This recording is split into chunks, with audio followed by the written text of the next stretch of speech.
Alright, mga kababayan, mga kaibigan, mga katokis, mga kapots, at sa mga members ng Simply Talkies Vlog. Shout out po sa inyong lahat and may God bless us all, no? Tayo po ay magbibigay lang po ng maiksing komento sa maiinit na usaping pang-politika sa ating bansa. No, pag-usapan natin mga kababayan, dalawang bagay, no? Abot kamay na po, no? Ito po ang sabi ng isang representante na walang iba kundi si Joel Chua. Abot kamay na ang numero para sa impeachment ni Overseas Vice President si Tutubing Lucy Sara Putit Duterte. Sabi po kasi ni Joel Chua na posible po na makakuha ng 1/3 vote sa House of Representatives itong impeachment case laban sa inyong tutubing losing Overseas Vice President. Out of 317 na mga members ng House, 1/3 of that is 106.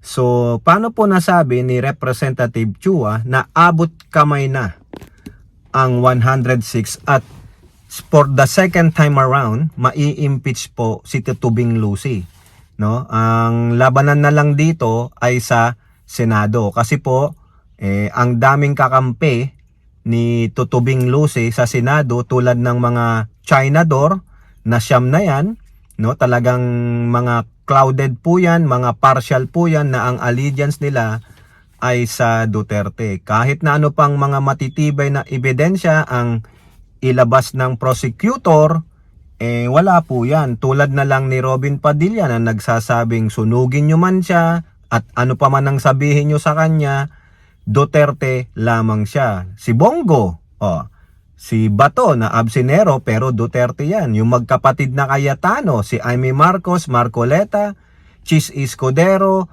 at si Villanueva. Tapos sa majority group naman ng Senado, nandyan yung mga magkakapatid na Villar, nandyan yung magkapatid na JB at Jinggoy, at si Subiri, si Gatchalian. So malamang yung mga yan, para sa kanilang political survival, no, malaki rin ang pakinabang utang na loob nila sa mga Duterte. Siyempre, feeling nila mananalo po sa 2028 si Sara Duterte.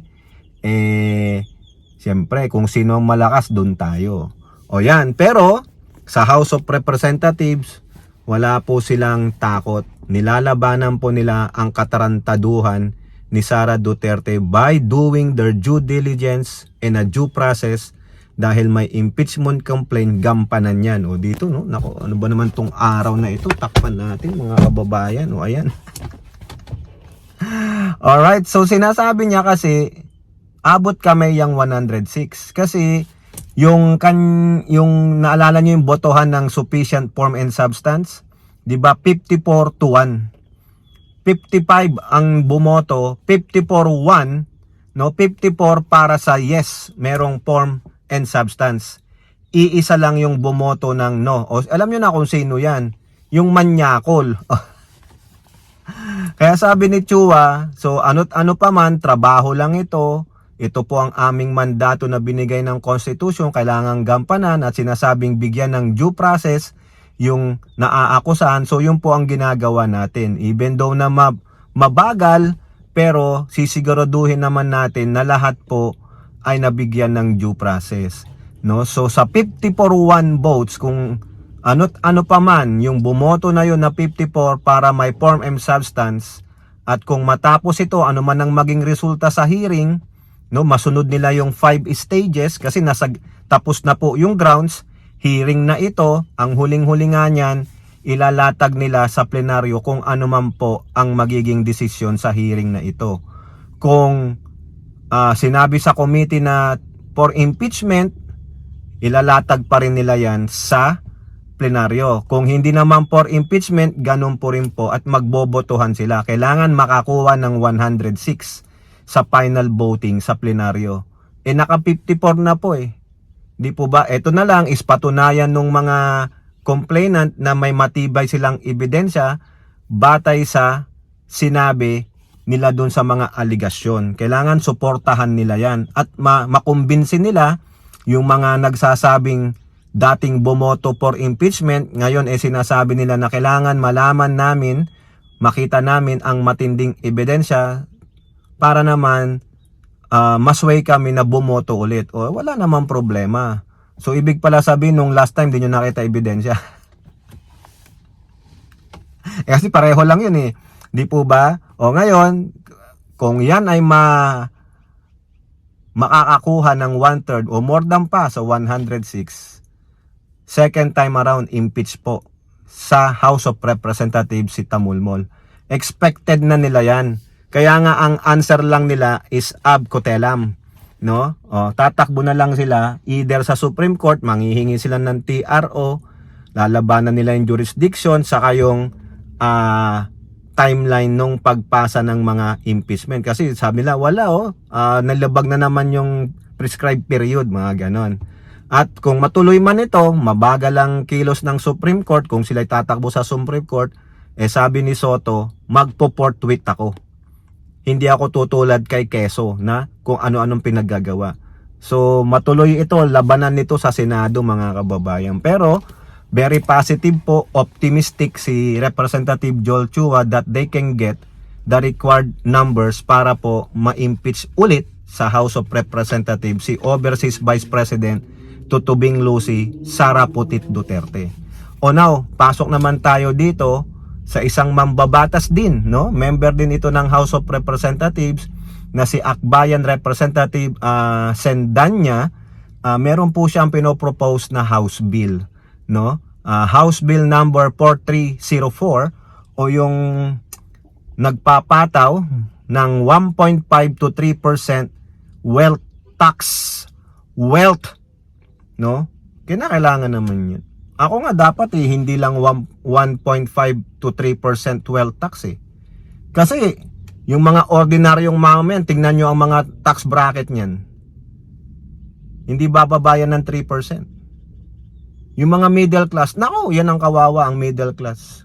Sila ang sumasalo ng mga taxes ng mahihirap at ng mayayaman. Ang taxes lang sa mayayaman yung mga wealthy 1% eh. O, di ba? Lugi naman. Kaya sabi ni Sendanya, base sa kanyang pahayag, itong House Bill 4304, kung maaprubahan ito, it will impose 1.5 to 3% wealth tax to those wealthy. Sino ba ang mga wealthy Filipinos? Siyempre, sino ba yung nilista dyan? Na top 10 to top 15 wealthy Filipinos. Most of them are Filipino-Chinese. That they're earning billions of pesos or even dollars. No? Na sobra-sobra po ang yaman, hindi alam kung saan ilalagay ng bangko sa ibang mundo. Okay? So, sabi niya, kung maaprubahan ito, we can actually generate 78 billion pesos. So, we can use that money hindi lang dito sa pagtulong sa pagtaas ng presyo ng gasolina, ng bilihin, kundi pwede na rin nating isali sa mga healthcare, sa mga educational. Kasi, yung presyo pala na yan na 78 billion pesos ay katumbas ng presyo ng MRT7. Yan yata, no? Ang ginasto sa pagpapatayo ng MRT7. Ay, laking pera niyan, 78 billion. Kalahati yan ng appropriation. Sorry naman po ha. So, yun po yung napopropose nitong si Representative Sendanya. Which is, mukha namang maganda because the target is the wealthy. Wealthy nga wealth tax. So, ngayon, ang masakit dyan, baka yan, ilalabi yan. Ang drawback dyan, Mr. Sendanya, ang target mo mayayaman. Yung mga top 10, top 15 ng mga rich Filipinos. Ha? Yung mga yan, ayaw nilang mabawasan yung yaman nila eh. Mabawasan man yung yaman nila, kung ano man yung negosyo nila, babawin nila yan sa consumers. Pero uunahin muna nila na hindi ma-approve yung house bill mo. Why? They gonna do all powers for lobbying. Maglalabi yan. Oo, may mga lobbyists yan. Doon sa mga congressman, pasa nyo yan, pasa yan. Ito na lang sa inyo. O sige, bigyan mo ako ng ganito. Ganito. boboto ako ng no. Ganun lang yun, lobbyist nga eh. So, maganda sana mag-usap-usap na lang yung mga mayayaman. Yung mayayaman. Sabihin nyo, top 50 wealthy Filipinos, even the senators na mayayaman. Di ba? Ang dami nyo ngang kupit eh. Oh, mag-usap-usap kayo. Instead na i-impose yung maaprobahan yung House Bill 4304, together kung ano man sa Senate yan, mag-usap na lang kayo. How can you contribute? No? Tulong-tulong tayo, sama-sama dito. Mahirap, middle class, mayaman, sama-sama dapat. Walang mag-take advantage.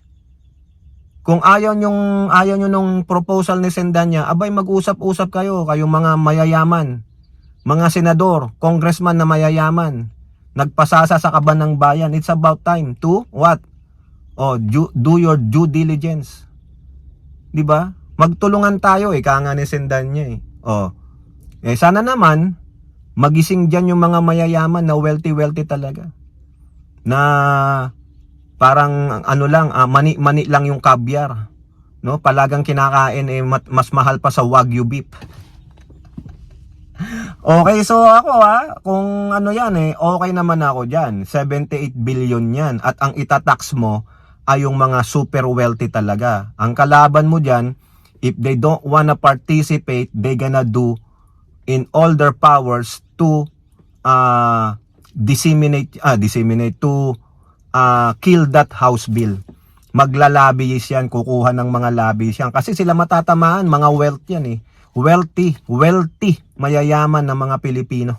Ayaw nilang mabawasan ng yaman nila. And then kung ayaw nyo pala matarget kayo, and then talk to someone, kayo and some of the lawmakers na marami ring kwarta, i-generate nyo, baka mas ma-generate nyo pa malaki, more than 78 billion. Baka makapag-generate kayo ng 100 billion. Ay wah, tuwang-tuwang mga Pilipino dyan. 100 billion o more than that, nako, magsisinging hallelujah tayo sa inyo. Di ba? Bawasan nyo naman yaman ninyo. Kayo naman, hindi nyo naman madala sa hukay yan. Alright, so kayo po, ano pong yung masasabi? Comment down below and don't forget to like and share. Hope to see you on next videos. Bye-bye, God bless.